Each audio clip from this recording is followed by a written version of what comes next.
أعوذ بالله من الشيطان الرجيم. بسم الله الرحمن الرحيم. إن الذين فرقوا دينهم وكانوا شيعا لست منهم في شيء إنما أمرهم إلى الله ثم ينبئهم بما كانوا يفعلون. من جاء بالحسنة فله عشر أمثالها ومن جاء بالسيئة فلا يجزى إلا مثلها وهم لا يظلمون. صدق الله العظيم. معزز سامعین، بزرگوں، پیارے بھائیوں، سننے والی خواتین، مائیں اور بہنیں، کل گزشتہ ہماری گفتگو یہ چل رہی تھی کہ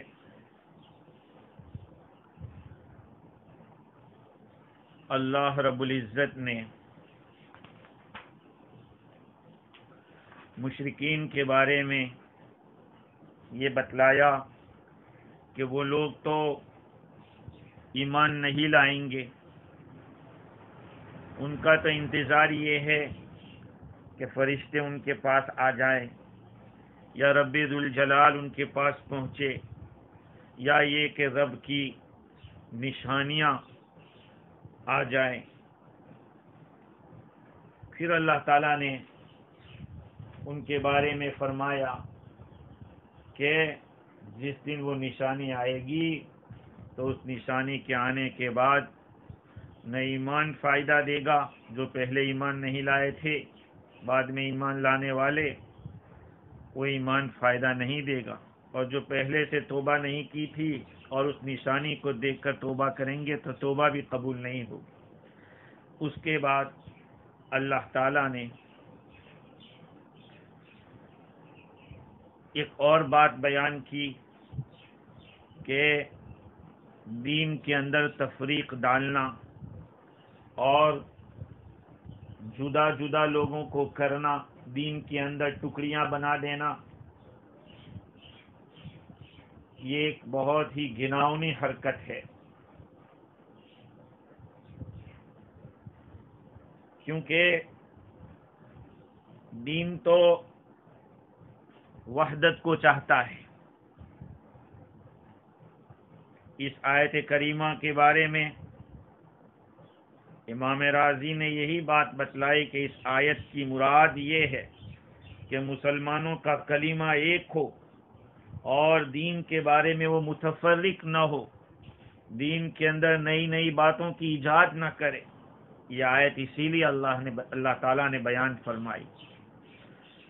ترجمہ ہم دیکھتے ہیں، اس کے بعد اس سے کون لوگ مراد ہے اس کو بیان کریں گے۔ اللہ تعالیٰ فرماتے ہیں ان الذین فرقوا دینہم وکانوا شیعا، بے شک جن لوگوں نے اپنے دین کو جدا جدا کر دیا اور وہ گروہ گروہ بن گئے، جماعت جماعت ہو گئے، لست منہم فی شیء، آپ کا ان سے کوئی تعلق نہیں، انما امرہم الی اللہ، بس ان کا معاملہ اللہ کے حوالے ہے، ثم ینبئہم بما کانوا یفعلون، پھر اللہ تعالیٰ ان کو جتلا دے گا، باخبر کرے گا ان کاموں سے جس کو وہ کیا کرتے تھے۔ اس آیت کریمہ میں اگر اوپر سے ہی تعلق سمجھیں کہ مشرکین کی بات چل رہی تھی اور انہی کے بارے میں یہ بات بیان کی گئی ہے. تو مشرکین بھی الگ الگ قسم کے ہیں، الگ الگ چیزوں کی عبادت کرتے ہیں، لیکن جو صحابہ کرام سے منقول ہے وہ بات یہ ہے. حضرت ابن عباس رضی اللہ تعالی عنہما فرماتے ہیں، جس کو حضرت مجاہد، قتادہ اور ضحاک اور سدی مفسرین نے لکھا، بیان کیا کہ یہ آیت یہود و نصارہ کے باب میں نازل ہوئی ہے. تو گویا کہ مشرکین کی حالت کو بیان کرنے کے بعد یہود و نصارہ کی بات بیان ہو رہی ہے. اور ایک قول یہ بھی ہے کہ یہ آیت کریمہ اہل بدعت کے بارے میں ہے. اس امت کے وہ لوگ جو اپنی منچاہی چیز کو دین قرار دے رہے ہیں اور دین کے اندر نئی نئی باتوں کی ایجاد کر رہے ہیں، ان کے بارے میں ہے. تب بھی کوئی بات نہیں، اس لیے کہ ان دونوں قول کو، یعنی یہ آیت اس امت کے بارے میں ہے، اس بات کو بھی تائید حاصل ہے حضور اکرم صلی اللہ علیہ وسلم کے ارشاد سے. اور اگر یوں کہا جائے کہ یہ اہل کتاب یہود و نصارہ کے باب میں نازل ہوئی ہے، انہوں نے یہ دھندے کیے ہیں، تب بھی کوئی بات نہیں، کیونکہ اس کی پشت پر بھی ایک دلیل ہے.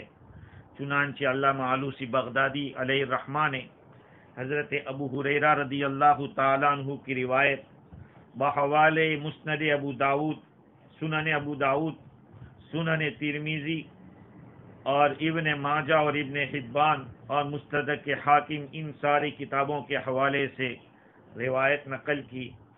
حضرت ابو ہریرہ رضی اللہ تعالیٰ عنہ ارشاد فرماتے ہیں، رسول اکرم صلی اللہ علیہ وسلم نے ارشاد فرمایا کہ یہود 71 فرقوں کے اندر بٹ گئے. 71 فرقے تھے یہود کے اندر. کلہم فی الحاویہ الا واحدہ، سب کے سب وہ جہنم میں حاویہ میں ہوں گے مگر ایک فرقہ نجات پائے گا. وافترقت النصارى على 72 فرقہ، اور کرسچنوں کے 72 فرقے ہوئے، سب کے سب وہ حاویہ میں ہوں گے مگر ایک ہوگا نجات پانے والا. وَسَتَفْتَرِقُ أُمَّتِي عَلَى 73 فرقہ كُلُّهُمْ فِي الْحَاوِيَةِ إِلَّا وَاحِدًا، میری امت کے 73 فرقے ہوں گے، وہ سب کے سب حاویہ میں جائیں گے، صرف ایک فرقہ ہوگا جو نجات پائے گا.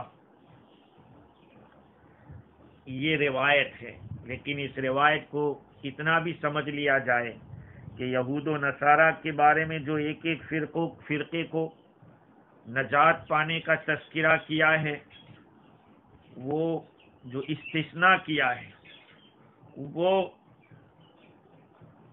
ان کے کینسل ہونے سے پہلے، اسلام کے آنے سے پہلے جو ان کے اندر فرقے تھے 71 یا 72، ان فرقوں میں سے ایک نجات پائے گا، باقی سب جہنم میں جائیں گے.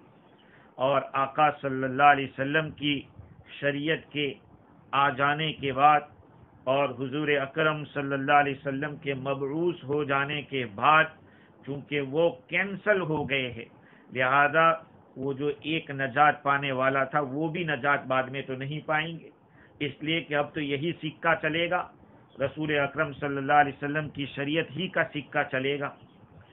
تو یہ استثناء ان کی شریعتوں کے منسوخ ہونے سے پہلے تک کا تھا، منسوخ ہو گئی اس کے بعد یہ بات نہیں ہوگی. ایک بات عجیب لکھی ہے علامہ آلوسی بغدادی علیہ الرحمہ نے کہ بعض غالی شیعہ اس حدیث کے اندر جو الا واحدہ ہے، اس الا واحدہ کی بجائے الا فرقہ پڑھتے ہیں وہ لوگ۔ شیعہ لوگ اس حدیث میں اس طرح گڑبڑ کرتے ہیں کہ 73 فرقے، ستفترق امتی، میری امت کے 73 فرقے ہوں گے، مگر ایک الا واحدہ ہے حدیث میں، لیکن وہ الا فرقہ کہتے ہیں۔ اور فرقہ کو یوں کہتے ہیں کہ فرقہ کے اندر اگر علم جمل کے لحاظ سے دیکھنے جائیں تو 780 نمبر آتے ہیں، اور شیعہ کے بھی اتنے ہی نمبر آتے ہیں۔ کہا فرقہ کہا گیا لیکن مراد شیعہ ہے، یہ بالکل جہالت بھری بات ہے۔ خیر، یہ تو علامہ آلوسی علیہ الرحمہ نے لکھا اور یہ فرمایا کہ ایک عجیب و غریب بات ہے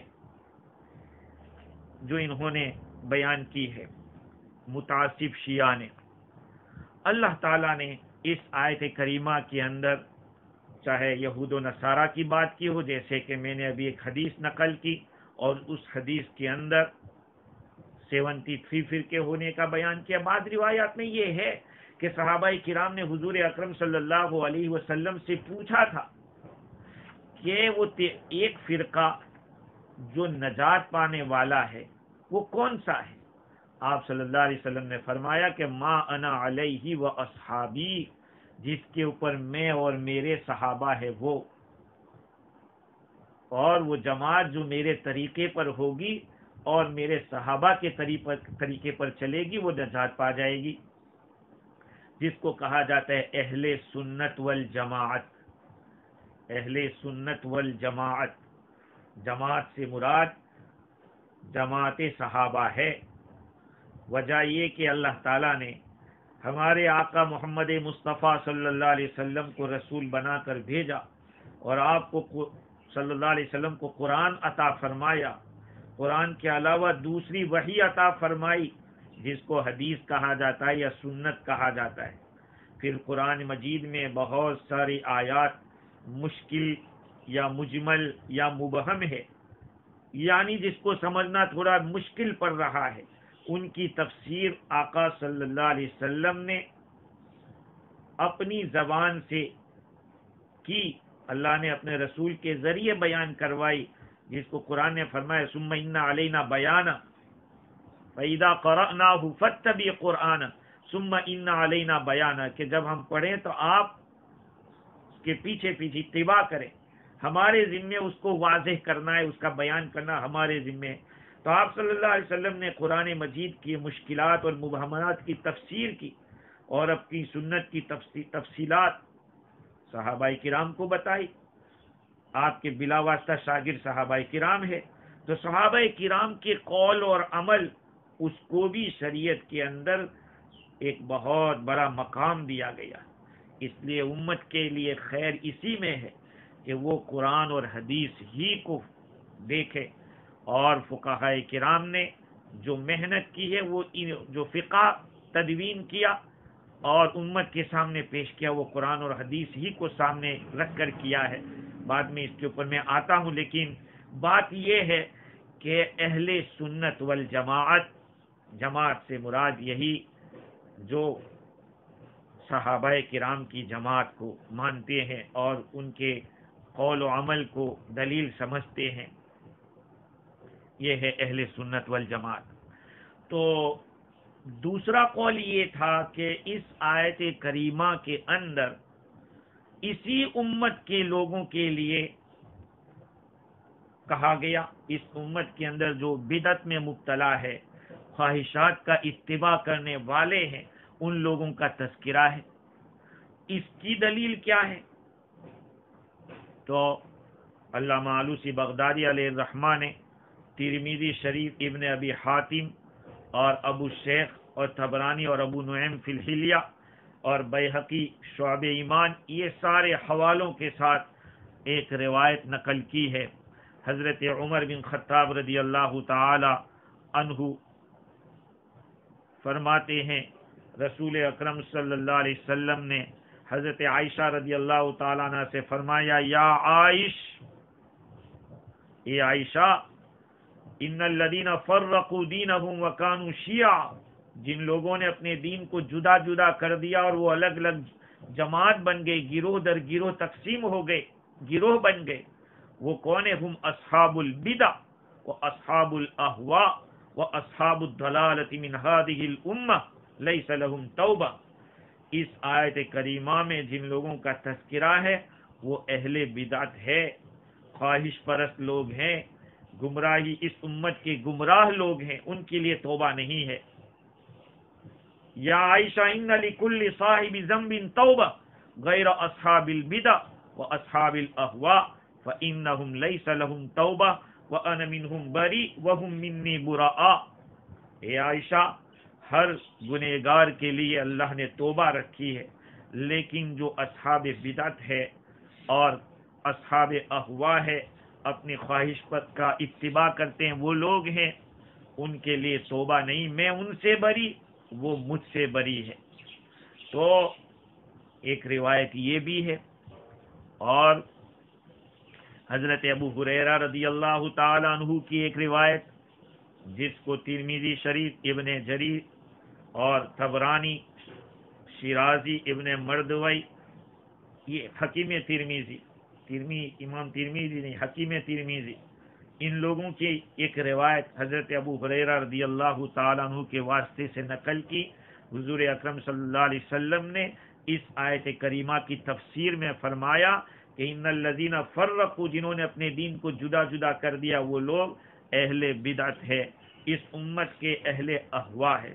اس لیے میرے بھائیوں، بہت ہی مؤدبانہ اور عاجزانہ میں گزارش کرتا ہوں کہ دین کے معاملے میں جو کوئی بھی نئی بات لاتا ہے اس کو ایکسیپٹ کرنے سے پہلے ہمیں یہ دیکھنا پڑتا ہے کہ قرآن اور حدیث کے اندر کیا اس کی نظیر ملتی ہے کہ نہیں.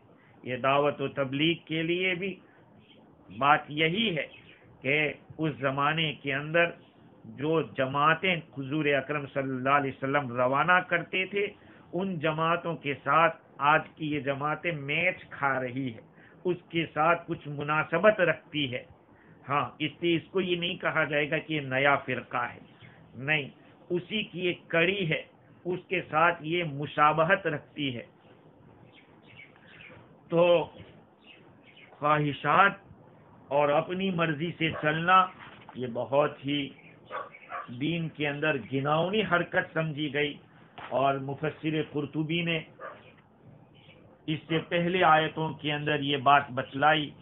سہل بن عبداللہ تستری رحمت اللہ علیہ فرماتے ہیں کہ بدعت کرنے والوں کے بارے میں اس حدیث سے زیادہ سخت حدیث میں کوئی نہیں جانتا، وہ یہ ہے حجب اللہ الجنہ عن صاحب البدعہ، بدعت کرنے والوں سے اللہ نے جنت کو پردے میں کر دیا ہے. ہاں، اور مسند دارمی کے حوالے سے مفسر قرطبی نے لکھا کہ حضرت ابو موسیٰ اشعری رضی اللہ تعالی عنہ عبداللہ بن مسعود رضی اللہ عنہ کے پاس آئے اور فرمایا کہ ابو عبد الرحمن، میں نے ابھی مسجد میں کچھ عجیب بات دیکھی جس کو مجھے ناپسند آیا. میں نے پہلے کبھی نہیں دیکھا، میں نے تو ہمیشہ خیر دیکھی، لیکن یہ تو میں نے دیکھا نہیں. پوچھا کہ وہ کیا ہے؟ آپ نے فرمایا کہ اگر آپ زندہ رہو گے تو دیکھ لو گے. فرماتے ہیں کہ میں نے مسجد میں کچھ لوگوں کو دیکھا کہ وہ حلقہ لگائے، ہلکے بنا کے بیٹھے ہیں، نماز کا انتظار کر رہے ہیں. ہر حلقے کے اندر ایک آدمی ہے جس کے ہاتھ میں کچھ کنکریاں ہیں. وہ اپنے ساتھیوں سے کہتا ہے کہ 100 مرتبہ اللہ اکبر کہو. وہ 100 مرتبہ اللہ اکبر کہتے ہیں. پھر کہو کہ لا الہ الا اللہ پڑھو 100 مرتبہ. پھر کہتے ہیں 100 مرتبہ سبحان اللہ کہو. وہ 100 مرتبہ سبحان اللہ کہتے ہیں. تو ابن مسعود رضی اللہ عنہ نے فرمایا ابو موسیٰ اشعری رضی اللہ عنہ سے کہ آپ نے پھر کیا کہا ان سے؟ کہا میں نے ان سے کچھ نہیں کہا، میں تو آپ کی رائے کا انتظار کر رہا تھا اور آپ کے حکم کا انتظار کرتا کہ آپ کیا فرماتے. فرمایا کہ ان کو میں یہی حکم دوں گا کہ وہ اپنے گناہوں کو گنے. میں ضامن ہوں کہ ان کی نیکیاں برباد نہیں ہوگی، وہ اپنے گناہوں کو گنے. پھر وہ دونوں حضرات تشریف لے گئے اور حلقوں کے اندر پہنچے. ان سے فرمایا کہ تم کیا کر رہے ہو؟ کہا کہ ابو عبد الرحمن، یہ کچھ کنکر ہے جس کے ذریعے ہم تکبیر، تحلیل اور تسبیح کو گنتے ہیں. فرمایا کہ اپنے گناہ گنو، میں ضمانت ذمہ داری لیتا ہوں تمہارے لیے کہ تمہاری کوئی نیکی برباد نہیں ہوگی اور تمہاری ہلاکت ہو امت محمد، کتنی جلدی تمہارے اندر ہلاکت آ گئی اور گمراہی کے دروازے کو کھول لیا۔ ان لوگوں نے کہا کہ ابو عبد الرحمن، ہم نے تو صرف بھلائی کا ارادہ کیا تھا۔ تو فرمایا کہ کم من مرید للخیر لن یصیبہ، بہت سارے بھلائی کا ارادہ کرنے والے بھلائی کو نہیں پہنچ پاتے۔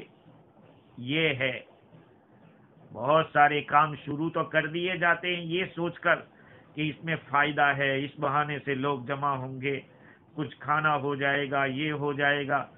اسی لیے کہا جاتا ہے کہ بدعت جب شروع ہوتی ہے تو بڑی بھلی اور اچھی لگتی ہے، لیکن جب جڑ پکڑ لیتی ہے تو پھر اس کو بند کرنا مشکل ہو جاتا ہے، بلکہ جو اس کو غلط کہتا ہے اس کو بھی لوگ غلط کہتے ہیں۔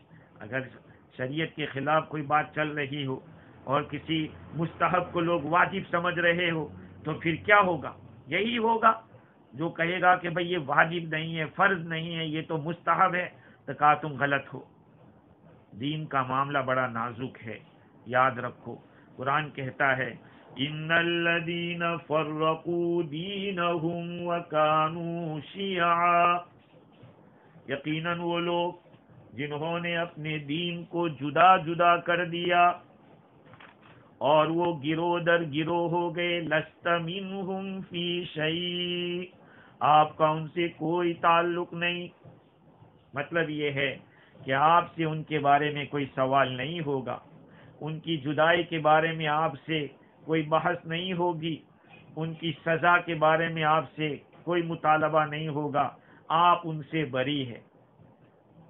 اور علامہ آلوسی نے لکھا کہ اس میں یہ بھی احتمال ہے کہ حضور اکرم صلی اللہ علیہ وسلم کو اس میں وعدہ کیا گیا ہے کہ ان کے جدا ہونے سے اور فرقے بننے سے آپ کو کوئی نقصان ہونے والا نہیں ہے، یہ بتایا گیا۔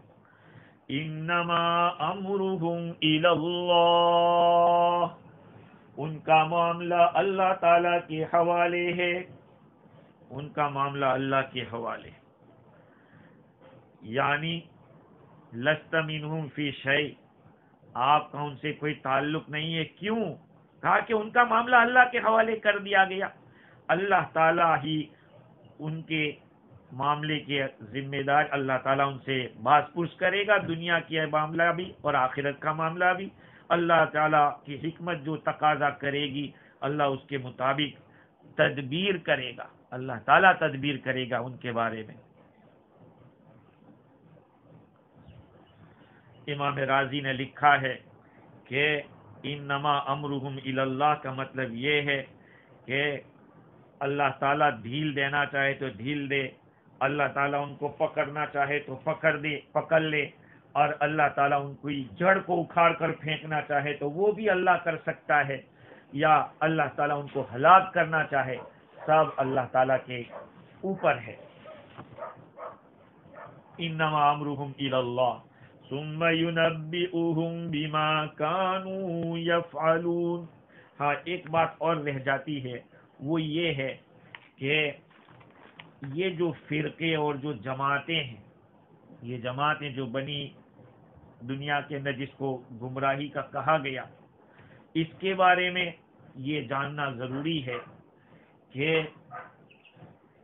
اللہ تعالیٰ نے چاہے اس آیت میں یہود کے بارے میں، نصارہ کے بارے میں بتلایا ہو یا اس امت کے بارے میں بتلایا ہو، اس بات میں کوئی شک نہیں ہے کہ اللہ تعالیٰ نے اس طرح کے فرقے بنانے کو اور گروہ گروہ ہو جانے کو مقام ذم میں یعنی برائی کی جگہ پہ بیان کیا ہے۔ ہاں ابن عاشور انہوں نے اپنی تفسیر التحریر والتنویر کے اندر اس آیت کریمہ کے آخر میں لکھا، جس کو تفسیر روح المعانی کے حاشیے کے اندر لکھا ہے، وہ یہ فرماتے ہیں کہ یہ کام اس طرح سے لوگوں کو بانٹنا اور تقسیم کر دینا، فرقوں میں کر دینا، یہ بہت برا عمل ہے، اسی لیے اللہ تعالیٰ نے مقام ذم میں بیان کیا اور بعد میں اس کی سزا بھی بتلائی. ثم ينبئهم بما كانوا يفعلون. اللہ تعالیٰ ان کو خبر دے گا ان کاموں کی جس کو وہ کیا کرتے تھے. اللہ تعالیٰ نے اس آیت کریمہ کو اسی لیے بیان کیا تاکہ امت مسلمہ اس بات سے بچے کہ وہ اپنے دین کے اندر، جیسے مشرکین الگ الگ شرک کے معاملے میں بٹے ہوئے ہیں، یہود و نصارہ الگ الگ ٹکڑوں میں ہو گئے. اللہ تعالیٰ نے 25ویں پارے میں شرع لکم من الدین ما وصى به نوحا والذی اوحینا الیک وما وصینا به ابراہیم وموسیٰ وعیسیٰ ان اقیموا الدین ولا تتفرقوا. اللہ تعالیٰ نے وہ دین کو جو مشروع کیا ہے، جو حضرت نوح علیہ السلام کی طرف وحی کی، حضور اکرم صلی اللہ علیہ وسلم کی طرف وحی کی، ابراہیم علیہ السلام، موسیٰ، سب کی طرف وحی کی، اور کیا فرمایا؟ ان اقیموا الدین ولا تتفرقوا فی، کہ تم دین کو قائم کرو اور اس میں تفریق مت کرو. تو دین اسلام کی تفریق سے مراد کیا ہے؟ کہا اس کے اصول کے اندر تفریق کرنا. اصول میں سب متفق ہے. انبیاء کرام جتنے بھی آئے دنیا میں تشریف لائے، حضور اکرم صلی اللہ علیہ وسلم کی شریعت اور ان کی شریعتوں میں جو بنیادی چیزیں تھی اس میں اتحاد تھا. اگر بنیادی چیز کے اندر ذرا بھی گڑبڑ ہوگی اس کو برداشت نہیں کیا جائے گا. دیکھیے حضرت نبی اکرم صلی اللہ علیہ وسلم کے اس دنیا سے پردہ فرمانے کے بعد کچھ لوگوں نے زکوٰۃ دینے سے انکار کر دیا. صدیق اکبر رضی اللہ تعالی عنہ نے کیا فرمایا؟ ایک تاریخی جملہ، لو قاتلن من فرق بین الصلاۃ والزکاۃ، جو آدمی نماز اور زکوٰۃ کے درمیان فرق کرے گا میں اسے ضرور لڑوں گا.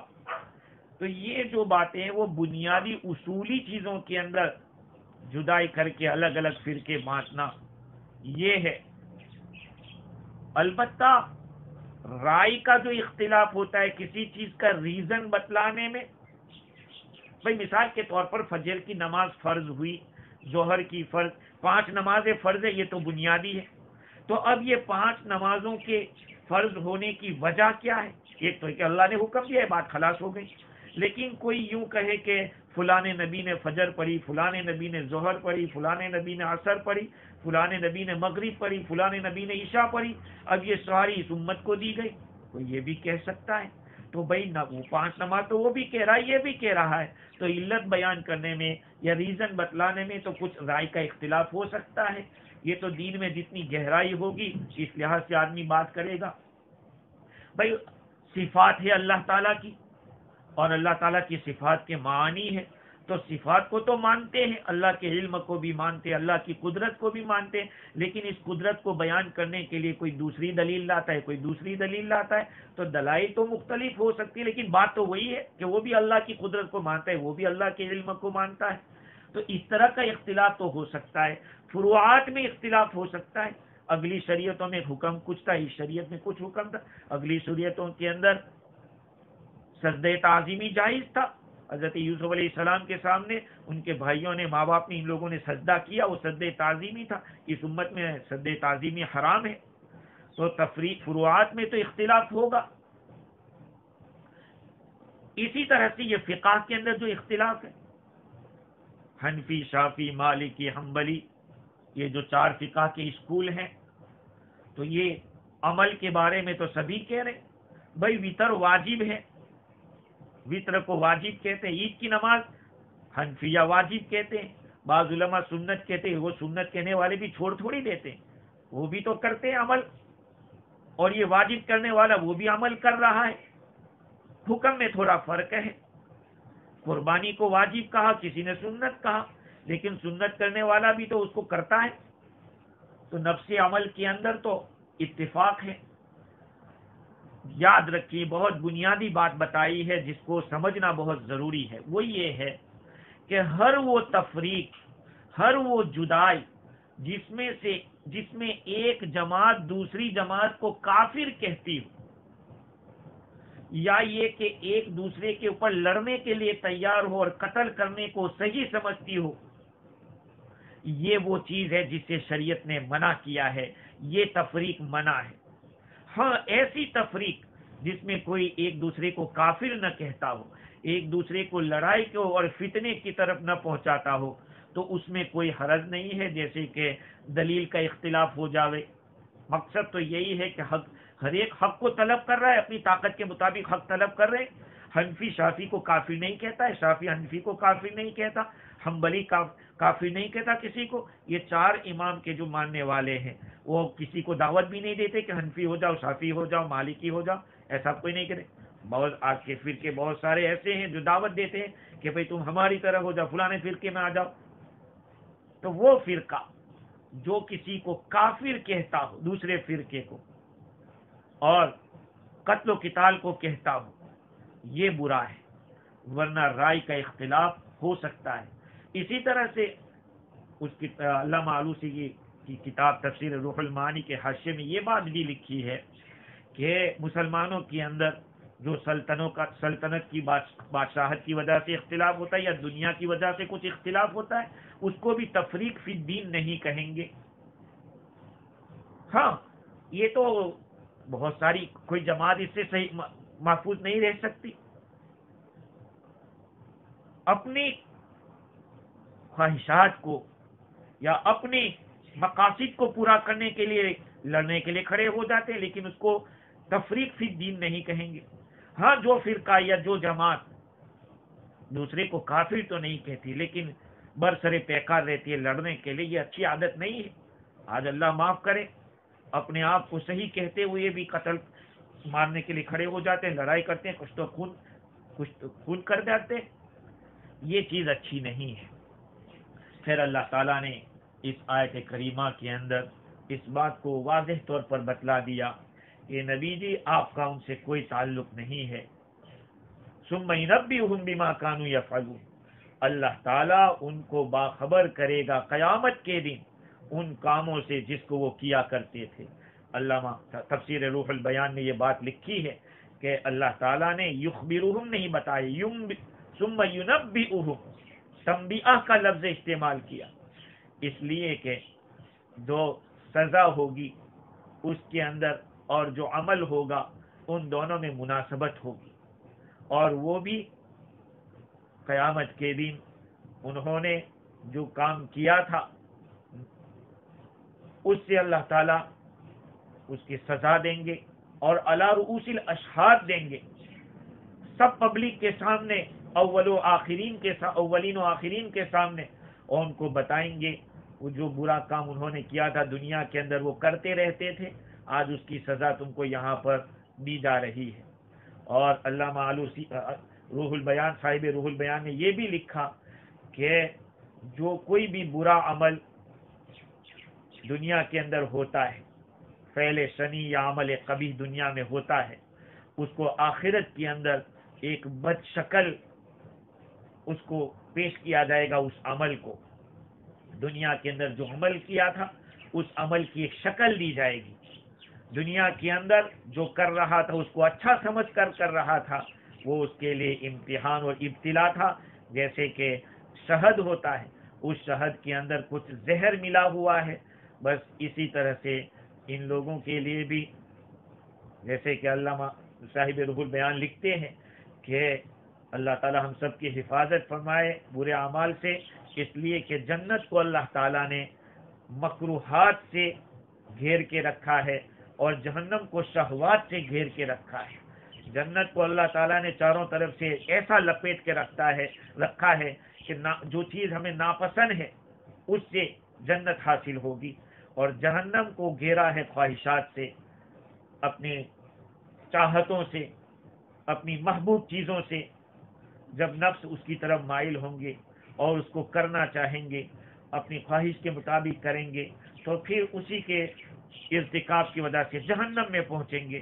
اور جہاں نفس کو ناپسند چیز ہوتی ہے، جیسے کہ نماز ہے، رات کو اٹھ کے پڑھنا، تلاوت قرآن ہے، یہ دل کے اوپر بھاری پڑتا ہے، لیکن اللہ رب العزت نے جنت کو ایسی چیزوں سے گھیر کے رکھا ہے۔ اللہ تعالی ہم لوگوں کی حفاظت فرمائے اور فرقہ ناجیہ کے اندر سے ہم کو بنائے، وہ فرقہ، وہ جماعت جو نجات پانے والی ہے۔ آگے اللہ تعالیٰ فرماتے ہیں من جاء بالحسنۃ فلہ عشر امثالها، وَمَنْ جَاءَ بِالسَّيِّئَةِ فَلَا يُجْزَى إِلَّا مِثْلَهَا وَهُمْ لَا يُظْلَمُونَ۔ اور جو آدمی بلائی لے کر آئے گا، جو شخص نیک کام کرے گا اس کو اس کے 10 حصے ملیں گے، اور جو شخص برا کام کرے گا سو اس کو اسی کے برابر سزا ملے گی۔ وَهُمْ لَا يُظْلَمُونَ، اور ان لوگوں پر کسی قسم کا ظلم نہیں کیا جائے گا۔ اس آیت کریمہ کا ماقبل سے ربط یہ ہے کہ اوپر کی آیت میں اللہ تعالیٰ نے فرمایا ثم يُنَبِّئُهُم بِمَا كَانُوا يَفْعَلُونَ، قیامت کے دن اللہ تعالیٰ باخبر کرے گا، اس میں قیامت میں سزا دے گا، خبر کرے گا کا یہی مطلب ہے، حجت قائم کر کے پھر عذاب کا مستحق ظاہر کر دے گا اللہ تعالیٰ کہ ان کو سزا دی جائے گی۔ لیکن ایک بات رہ گئی، یہ عرض کرنی تھی کہ مسلمانوں میں جو ایک فرقہ ناجی نجات پانے والا ہے اور باقی سب جہنمی ہے، اس سے مراد ہمیشہ ہمیش کی جہنم نہیں ہے، کیونکہ جو ایمان والا ہوگا اس کو ہمیشہ جہنم نہیں ملے گی، صرف داخلہ ہوگا جہنم کے اندر، کیونکہ بعض اہل سنت والجماعت کو بھی جو گناہوں کے مرتکب ہوئے ہوں گے، توبہ نہیں کی ہوگی، تو ان کو بھی جہنم میں جانا پڑے گا۔ ہاں، تو ان کو عقیدے کے بگاڑ کی وجہ سے ہمیشہ ہمیش کی جہنم نہیں ہے۔ ہاں، یہ ایک خاص ہے اہل بدعت کے ساتھ، برخلاف اہل حق کے کہ ان کو جو دخول ہوگا جہنم میں وہ فساد اعمال کی وجہ سے ہوگا، فساد عقیدہ کی وجہ سے نہیں، برخلاف کفار کے کہ ان کو تو ہمیشہ ہمیش رہنا پڑے گا۔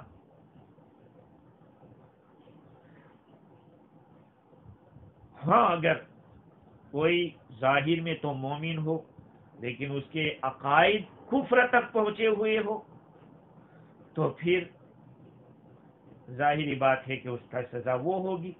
اگر کفر تک نہیں پہنچا ہے تو اللہ تعالی بغیر عذاب کے معاف بھی کر سکتا ہے اور عذاب دے کر بھی معاف کر سکتا ہے، یہ سب اللہ کے اوپر ہے۔ خیر، تو اس آیت کریمہ کے اندر جس کا ترجمہ ابھی میں نے کیا، اس میں اللہ تعالیٰ نے ایک ضابطہ بیان کیا ہے۔ اوپر بھی کچھ آیتوں پہلے ایک آیت اور گزری ہے، سَنَجْزِي الَّذِينَ يَصْدِفُونَ عَنْ آيَاتِنَا سُوءَ الْعَذَابِ بِمَا كَانُوا يَصْدِفُونَ، ہم ان لوگوں کو جو ہماری آیتوں سے روکتے ہیں بہت برا عذاب دیں گے، اس وجہ سے کہ وہ ہماری آیتوں سے روکتے تھے۔ وہاں بھی سزا کا ذکر تھا۔ اللہ تعالیٰ نے اس آیت کریمہ میں جزا اور سزا کا ایک رول بیان کیا ہے۔ وہ کیا ہے؟ من جاء بالحسنۃ فلہ عشر امثالھا، جو آدمی نیکی لے کر آئے گا اس کو 10 کے برابر دیا جائے گا۔ کیا مطلب 10 حصے ملیں گے؟ یعنی ایسا سمجھا جائے گا کہ وہ نیکی اس نے 10 مرتبہ کی تھی، ایک نیکی پر جو اس کو ثواب مل سکتا تھا اب اس کو 10 حصے ویسے ثواب کے ملیں گے، اور جو شخص برا کام کرے گا تو اس کو اس کے برابر ہی سزا ملے گی، یعنی زیادہ نہیں، جیسی برائی ہے ایسی سزا ہوگی، اور ان لوگوں پر ظلم نہیں کیا جائے گا۔ ظاہراً بھی ظلم نہیں ہوگا کہ کوئی نیکی لکھی نہ ہو یا کوئی برائی کی نہیں تھی لیکن لکھ دی ہو، ایسا نہیں ہوگا۔ خیر، اس آیت کریمہ کے اندر 10 کے برابر نیکی کے 10 کے برابر بیان کیا ہے۔ پہلی ایک بات بہت اچھی مجھے لگی مفتی شفیع صاحب رحمۃ اللہ علیہ کی، جس کو آپ نے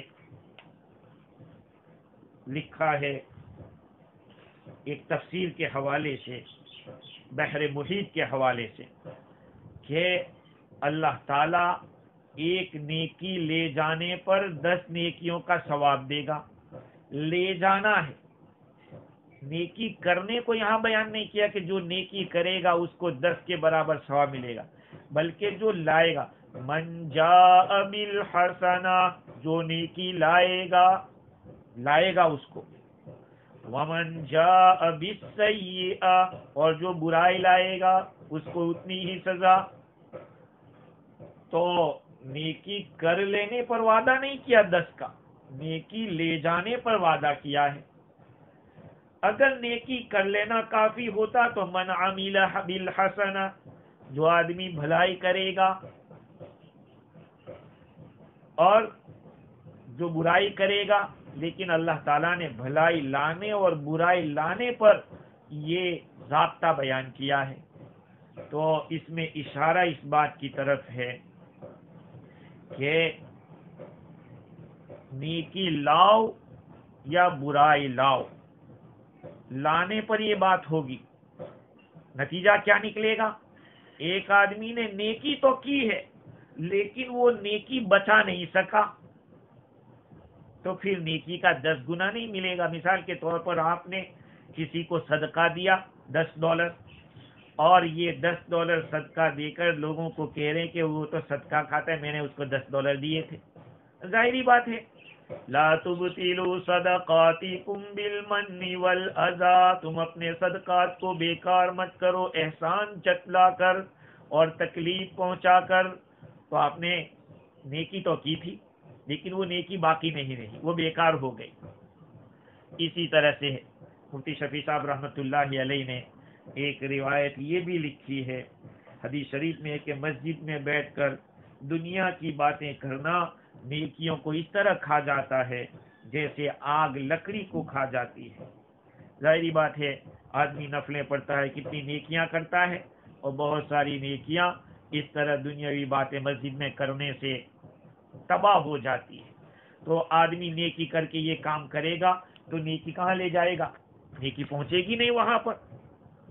یہ بات ہے، اس لیے نیکی کی حفاظت کرنا ہے. اب دوسری ایک بات یہ ہے کہ اللہ تعالیٰ نے یہاں 10 کا وعدہ کیا ہے. یہ 10 تو اقل درجہ ہے بھائی، کم سے کم 10 گنا ملے گا. اس لیے 10 کی ایک کم سے کم درجہ بتلایا کہ بعض اوقات اس سے زیادہ ملنا بھی ثابت ہے. بہت ساری حدیثوں کے اندر واضح الفاظ میں بیان کیا گیا ہے. چنانچہ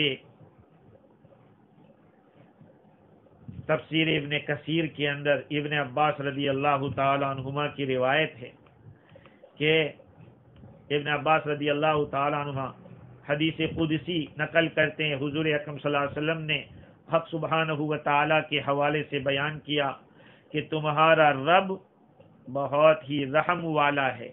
جو آدمی بھلائی کا قصد کرتا ہے، صرف ارادہ کرتا ہے اور کرتا نہیں اس نیکی کو، اس بھلائی کو، اس کے لیے ایک نیکی لکھ دی جاتی ہے. اگر اس کو کر ڈالتا ہے تو 10 سے لے کر 700 تک لکھی جاتی ہے اور اس سے بھی زیادہ. اور جو ایک برائی کا ارادہ کرتا ہے اور اس کو کرتا نہیں اس برائی کو، تو اس کے لیے ایک نیکی لکھی جاتی ہے. اور اگر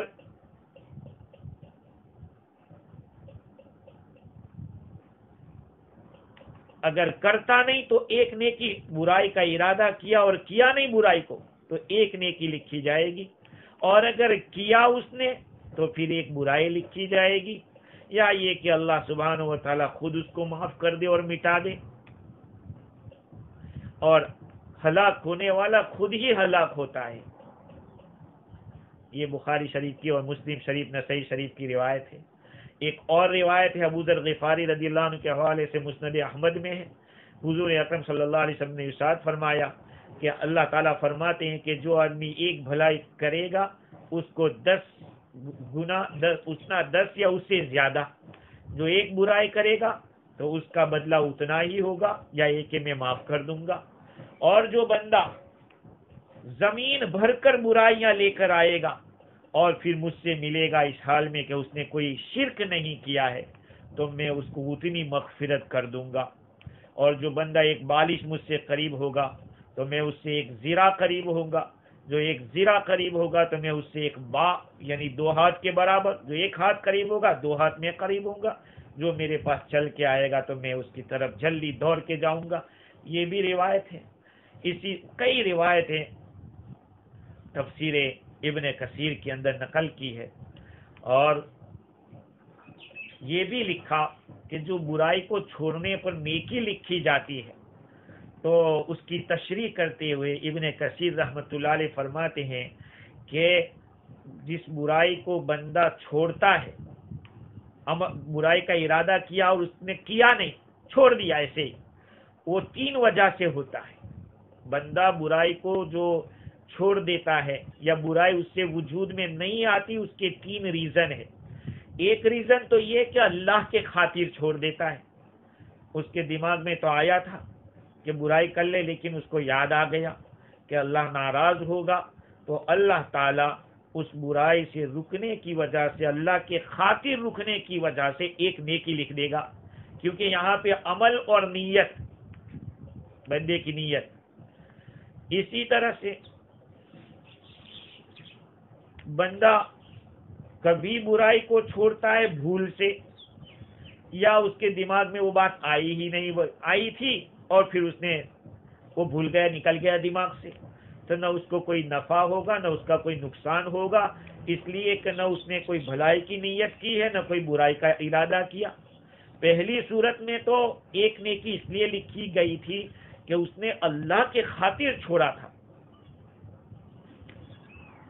اور تیسری وجہ یہ ہے کہ بندہ وہ گناہ چھوڑ دیتا ہے یا گناہ اس سے چھوٹ جاتا ہے اس کے عاجز ہونے کی وجہ سے یا سستی کی وجہ سے۔ کوشش تو کر لی، سارے اسباب اختیار کر لیے، لیکن وہ جا کے وہاں فیل ہو گیا، تو یہ تو کرنے والے کی طرح ہے، جیسے حدیث شریف میں آیا کہ اذا التقى المسلمان بسیفیہما فالقاتل المقتول فی النار، جب 2 مسلمان اپنی تلواروں کے ساتھ آمنے سامنے ہو جاتے ہیں تو قتل کرنے والا اور جو قتل کیا گیا وہ دونوں جہنم میں جائیں گے۔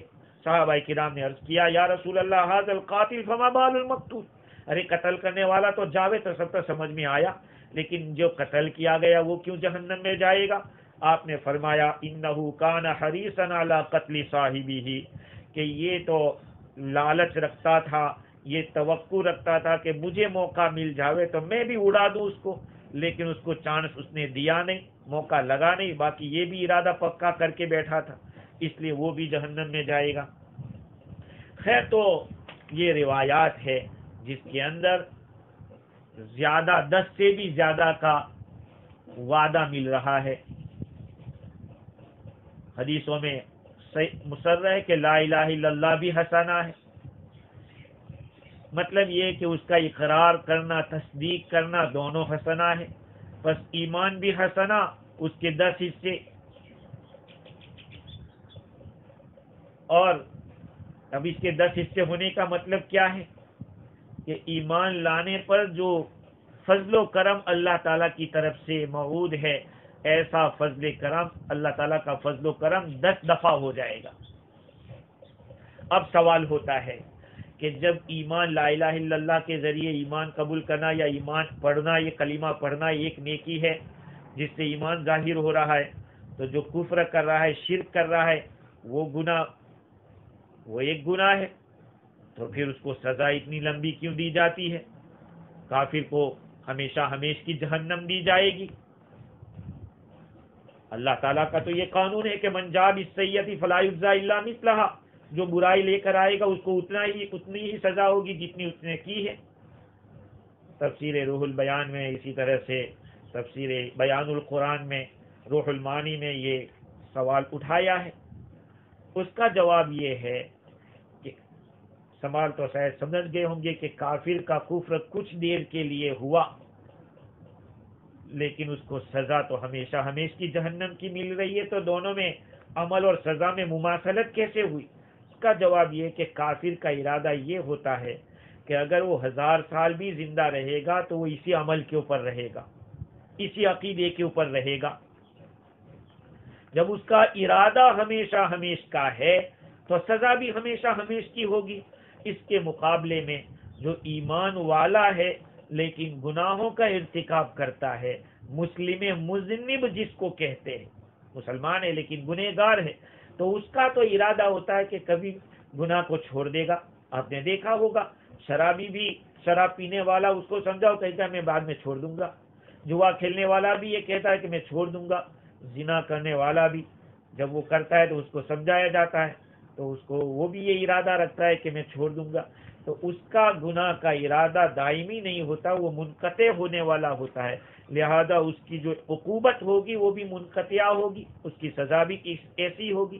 خیر اللہ تعالیٰ فرماتے ہیں من جاء بالحسنۃ فلہ عشر امثالها، جو آدمی نیکی لے کر آئے گا اس کو 10 گنا دیا جائے گا، اور جو آدمی برائی لے کر آئے گا تو اس کو اس کے برابر اتنی ہی سزا ہوگی، وہم لا یظلمون، اور ان کے اوپر ظلم نہیں کیا جائے گا، یعنی نیکیاں کی ہوئی ہو وہ لکھی ہوئی نہ ہو، یا برائیاں نہ کی ہو وہ لکھی ہوئی ہو۔ بعض حضرات نے لکھا ہے کہ حدادی کے حوالے سے روح البیان میں لکھا کہ یہ اللہ تعالیٰ نے فیصلہ کیا ہے کہ ایک نیکی پر 10 اور برائی کے اوپر ایک پر ایک ہی، تو اللہ تعالیٰ اپنے فضل سے جو چاہے کر سکتا ہے۔ ہاں وہم لا یظلمون، اللہ تعالیٰ کی طرف سے ابتداءً شروع سے تفضل کر دے، ایک کی جگہ 10 دے دے، وہ اس کی مرضی کی بات ہے، یہ تو جائز ہے، لیکن سزا ابتداءً دے دے ایسا نہیں، اللہ تعالیٰ سزا کے اندر ایسا نہیں کرے گا، بلکہ جتنا جیسا عمل ہے ایسی سزا ہوگی۔ ابتدا بالعقاب جائز نہیں ہے، ابتدا بالتفضل، تفضل بالنعم، نعمتوں کے اندر اللہ تعالیٰ تفضل سے کرے تو جائز ہے۔ یہاں پہ راضی نے ایک بہت لمبی چوڑی تفصیل کر دی معتزلہ کے کہ اس میں نیکی کا جو ثواب ہوگا وہ 10 میں سے 1 تو ثواب ہوگا اور 9 ہے وہ اللہ کی طرف سے تفضلاً ہوگی۔ اس کے اوپر لمبی چوڑی بحث ہوئی اور بڑے اس کے اندر کچھ اعتراضات بھی ہوئے ہیں۔ خیر اللہ تعالیٰ نے اس آیت کریمہ میں اس بات کو واضح کر دیا ہے کہ نیکی کرو گے تو تم کو 10 گنا ثواب ملے گا۔ تفسیر روح البیان نے بڑی اچھی بات لکھی کہ دیکھیے اللہ رب العزت کی ذات کیسی ہے کہ بندہ ابھی نیکی نہیں کرتا اس سے پہلے ہی اللہ تعالیٰ نے 10 احسان کر ڈالے بندے کے اوپر۔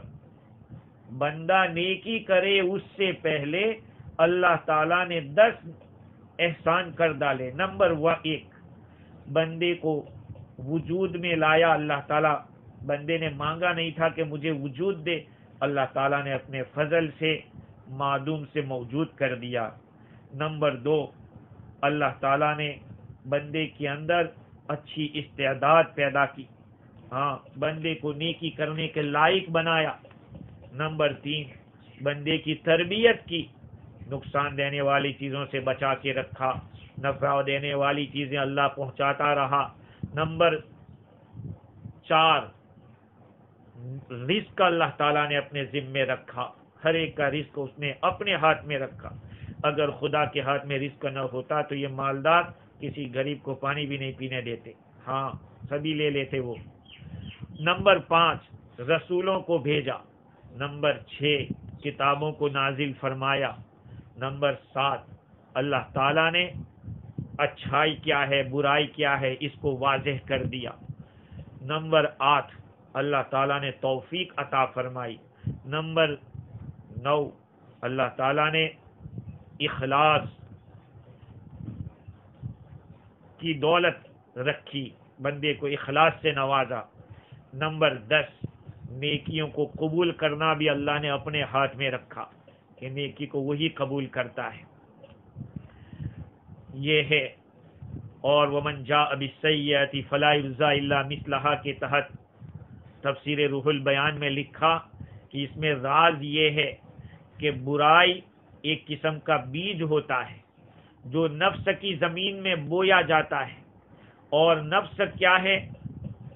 امارہ بالسوء ہے، برائی کا حکم دینے والا ہے، اور نیکی کہا کہ وہ ایک ایسا بیج ہے جو دل کی زمین میں بویا جاتا ہے، اور دل پاکیزہ چیز ہے، اور اللہ کے ذکر سے دلوں کو اطمینان ہوتا ہے۔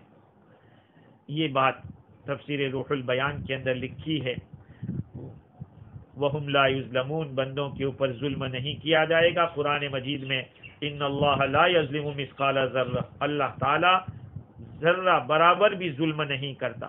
وَإِن تَكُ حَسَنَةً يُضَاعِفْهَا، اور اگر کوئی بھلائی ہوگی اللہ اس کو کئی گنا کر کے دے گا۔ وَيُؤْتِ مِن لَّدُنْهُ أَجْرًا عَظِيمًا، اور اپنی طرف سے اجر عظیم عطا فرمائے گا۔ بھئی نیکیوں کو بڑھانا یہ اللہ کی مرضی کی بات ہے، یہ اللہ جس کو چاہتا ہے کئی گنا کر کے دیتا ہے۔ ہاں کسی کی کمی نہیں کرے گا، بندے کے عمل کے اندر جتنا پاور ہوگا، اخلاص ہوگا، جتنی مشقت ہوگی۔ اور بعض مفسرین نے اس کے اندر کچھ یہ بھی تفصیل لکھی ہے کہ من جاء بالحسنۃ، یہ اللہ تعالیٰ کی طرف سے جو وعدہ ہے، جب حضرت ابو ہریرہ رضی اللہ تعالیٰ عنہ کے حوالے سے ابن ابی حاتم نے نقل کیا، ابن عباس رضی اللہ عنہ کے حوالے سے ابو شیخ نے نقل کیا، اور ابن عمر رضی اللہ عنہ کے حوالے سے عبد بن حمید نے نقل کیا کہ یہ آیت نازل ہوئی ہے ایک کے بدلے میں 10 ملے گا، وہ اعراب کے بارے میں، ورنہ مہاجرین تو ان کو تو 700 تک ملے گا۔ لیکن علامہ آلوسی نے لکھا کہ قرآن کی آیت یہ مطلق ہے، اس کے اندر عموم ہے، جو کوئی بھی بندہ نیکی لائے گا اور اس نیکی پر اللہ تعالیٰ 10 گنا دے گا۔ یہاں چاہے مہاجر ہو یا کوئی عام آدمی ہو، سب کے لیے ایک ہی قانون یہاں رکھا ہے۔ یہ الگ بات ہے، جیسے میں نے عرض کیا کہ اخلاص کے لحاظ سے، مشقت کے لحاظ سے بڑھ جائے گا۔ قرآن مجید کی آیتوں سے بھی پتہ چلتا ہے کہ بعد کے لوگ احد کے برابر بھی خرچ کر دیں، اور ان مہاجرین نے جو خرچ کیا ایک کھجور، وہ ان کا کھجور بڑھا ہوا، اس لیے کہ ان کے ایسا اخلاص کہاں سے لائیں گے، اور انہوں نے ایسے وقت میں نکالا جس وقت اسلام یعنی مسلمان بہت کم تعداد میں تھے، تو ان کا تو عمل بڑھ ہی جائے گا۔ اللہ تعالی ہم لوگوں کو دین کی بصیرت عطا فرماوے، عمل کرنے والا بناوے، اور موت تک قرآن مجید کے ساتھ وابستہ رکھے۔ وآخر دعوانا الحمدللہ رب